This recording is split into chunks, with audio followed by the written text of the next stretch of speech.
একটা মা হাতি দাঁড়িয়ে আছে লোহার তৈরি একটি সরু পথের সামনে। ওর পেছনে তার পুরো পরিবার, ছোট্ট ছোট্ট বাচ্চা আর কিছু দুর্বল সদস্য। আর সামনে 200 কিলোমিটার গতিতে ছুটে আসতে পারে এমন একটা ট্রেন, যেটা কখনোই থামবে না, অপেক্ষাও করবে না।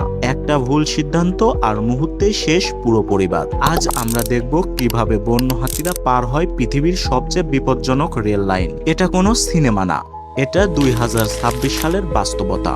এশিয়ার বিভিন্ন দেশে দ্রুত গতিতে তৈরি হচ্ছে হাই স্পিড রেল লাইন, কিন্তু এই রেল লাইনগুলো তৈরি হয়েছে এমন জায়গায় যেখানে হাজার হাজার বছর ধরে হাতিরা চলাচল করে আসছে। এই পথগুলো তাদের মাইগ্রেশন রুট, আর এই পথেই দাঁড়িয়ে আছে মৃত্যু।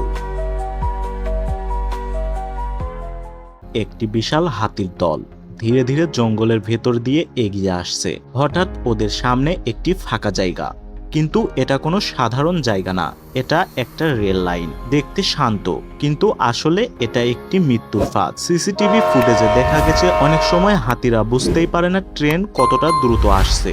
শব্দ কম, গতি বেশি, আর যখন তারা বুঝতে পারে তখন অনেক দেরি হয়ে যায়।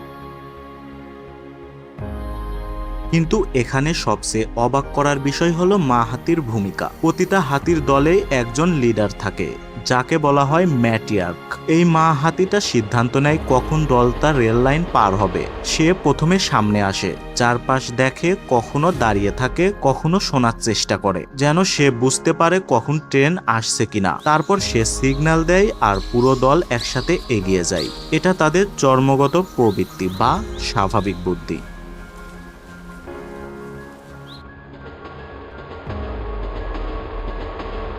বিশ্বাস করা কঠিন, কিন্তু গবেষণায় দেখা গেছে হাতিরা এখন ট্রেনের সময় বুঝতে শিখে ফেলেছে।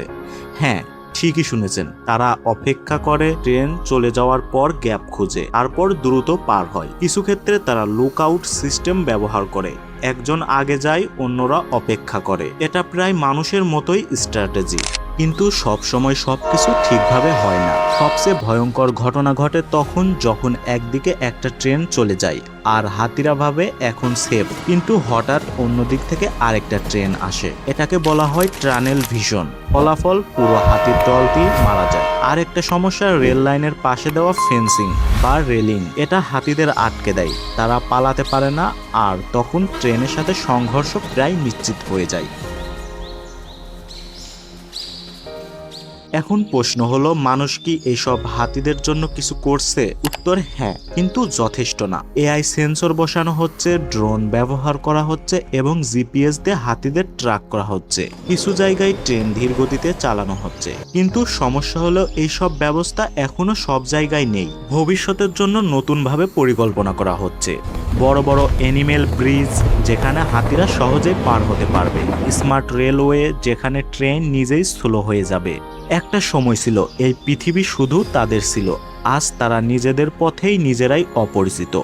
একটা রেল লাইন আর একটা ভুল সিদ্ধান্ত, আর শেষ হয়ে যেতে পারে পুরো একটি পরিবার। প্রশ্নটা এখন আমাদের কাছে, আমরা কি উন্নয়নের নামে প্রকৃতিকে ধ্বংস করব, নাকি আমরা এমন একটা পৃথিবী বানাবো যেখানে মানুষ আর প্রাণী একসাথে বসবাস করতে পারবে? আপনি যদি প্রকৃতির এমন আরো অসাধারণ গল্প জানতে চান, তাহলে সাবস্ক্রাইব করুন আমাদের চ্যানেল অ্যানিমেলস ওয়ার্ল্ড, এবং ভিডিওটি ভালো লাগলে লাইক দিন এবং বন্ধুদের সাথে শেয়ার করুন এবং কমেন্টে জানাতে পারেন আপনার অনুভূতি। ধন্যবাদ।